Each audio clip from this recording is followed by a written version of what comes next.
Avec l'entraîneur de Tubize, Christian Braconi, quel est votre bilan de ce match? Est-ce qu'à Tubize, on est satisfait par ce partage? Sûrement pas, sûrement pas. Au vu de la première mi-temps, je pense qu'on doit faire la différence sur cette première mi-temps. Comme c'est souvent le cas, et puis on joue sur la bonne partie du terrain. Parce que le terrain, vous le voyez dans quel état il est, c'est compliqué de pratiquer du bon football. Donc je pense que la première mi-temps nous est favorable. Mais encore une fois, on n'est pas suffisamment proche des buts. On n'y met pas les ingrédients qu'il faut. Puis une deuxième mi-temps qui est beaucoup plus difficile, beaucoup plus laborieuse. Où j'ai pas vu mon équipe qui avait véritablement envie d'aller. C'est la première fois que je vois pas mon équipe avoir véritablement envie d'aller gagner ce match. Et alors il y a un peu de fatigue, sûrement un peu de fatigue nerveuse aussi, mais ça n'explique pas tout. Donc il va falloir se remobiliser parce que là, je peux pas accepter cette deuxième période. Ça dit, s'il y avait une équipe qui devait gagner ce match, c'était plutôt Tubize ce soir. Oui, entièrement d'accord avec vous. Bien sûr qu'on doit gagner ce match, mais il faut faire plus pour gagner. Aujourd'hui, ce qu'on fait, ça suffit pas. On perd des matchs par un but d'écart. On fait 0-0 ce soir, ça suffit pas. Donc il faut faire plus.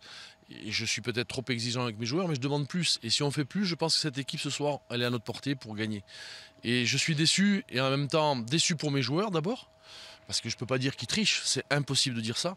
Mais en même temps, il manque très peu de choses pour basculer du bon côté. Et cette petite chose, il faut qu'on aille la chercher, ça ne va pas tomber du ciel. Ce n'est pas de la pluie, c'est plus être plus conquérant dans la surface, être plus tueur, être plus déterminé. Et ça, je ne le vois pas chez mes joueurs. Et ça me gêne. Quelles sont les choses qui vous donnent envie d'y croire? Parce que j'ai un groupe fantastique, déjà, j'ai un groupe de qualité, on travaille très bien. Et puis on n'est pas non plus largué, donc il y a plein de choses qui nous permettent d'y croire, mais en même temps, ce que je dis depuis le début que je suis arrivé, il n'y a que nous pour nous sortir de là. C'est personne qui va nous aider, c'est nous-mêmes. Et nous, si on commence à lâcher comme j'ai vu en deuxième mi-temps, ça ne peut pas être positif. Donc il va falloir remobiliser les troupes, et retravailler encore, travailler, parce qu'on a un match compliqué au Cercle la semaine prochaine, et puis on a deux matchs de coupe après. Donc il faut arriver avec de la fraîcheur physique, en même temps un état d'esprit encore meilleur que ce que j'ai vu ce soir. Un mot sur les nouveaux qui sont arrivés. Il y en a déjà 3 qui ont joué, 2 qui étaient titulaires dès le départ. Vous avez vu comme moi, je pense que Divine au milieu a été très intéressant. J'avais quelques doutes sur sa capacité à tout de suite s'installer dans l'équipe et en même temps avoir 90 minutes dans les jambes. Ces doutes ont été rapidement dissipés. Je trouve qu'il a fait une très bonne partie. Ensuite, Ibou, devant, il manque vraiment de compétition. C'est ce qui lui manquait ce soir, avoir cette petite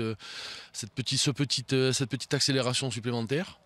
Et puis Karim est rentré, il a montré aussi ses qualités avec son pied gauche, capable de centrer, de proposer des bonnes choses. Donc l'effectif s'est étoffé, comme je vous l'ai dit tout à l'heure. Il est plus intéressant encore, il est meilleur. Donc je pense que les perspectives sont positives.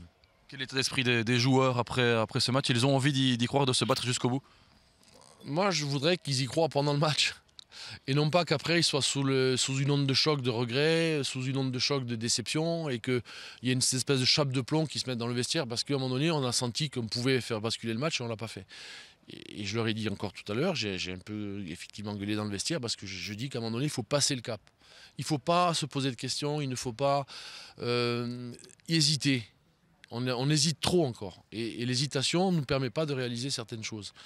C'est un jeu ici qui est compliqué, il faut peut-être plus de jeux directs, aller plus dans leur camp, les mettre plus en difficulté dans le dos de leur défense, chose qu'on n'a pas suffisamment bien fait. Et j'en ai marre de voir mon équipe baisser les bras et regretter à la fin du match. Quentin Laurent, capitaine de Tubize, 0-0 face à Roulers, est-ce que du côté de Tubize on est satisfait par ce partage?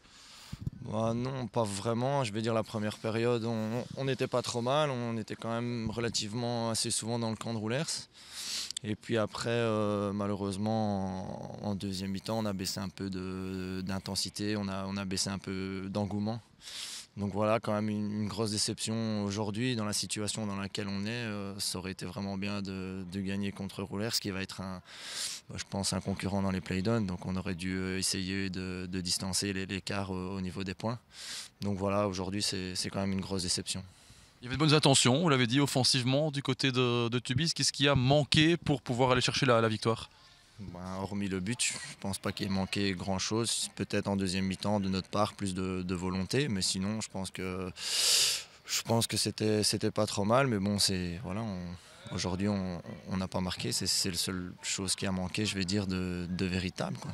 C'est le problème quand on s'installe dans une spirale négative comme c'est là, pouvoir en sortir, c'est jamais évident. Il y a la parade du gardien sur la ligne, c'est toujours un petit quelque chose qui manque finalement.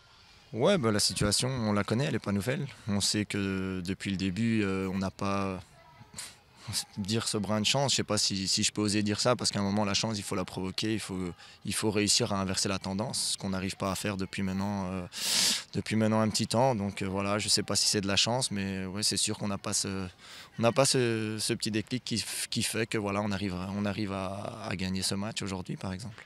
Vous avez parlé longuement dans le vestiaire ici à la fin du match. Qu'est-ce qui s'est dit? Ouais, bon après le coach il débriefe toujours après les matchs et bon voilà il a aujourd'hui parlé à l'équipe comme il fait chaque week-end et bah, il s'est dit qu'il y avait quand même déception quoi. Mais ça veut dire qu'on y croit toujours, hein, du côté de Tubize à ce maintien, ou alors c'est finalement la déception qui prend le dessus?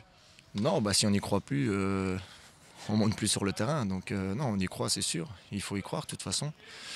Et voilà, il manque pas grand-chose, hein. Ça fait quelques semaines que c'est comme ça, on n'arrive pas à prendre ces 3 points. Mais ouais, bien sûr qu'on y croit. Si on n'y croirait plus, on ne monterait plus sur le terrain. Donc oui, y croire, on y croit, bien sûr.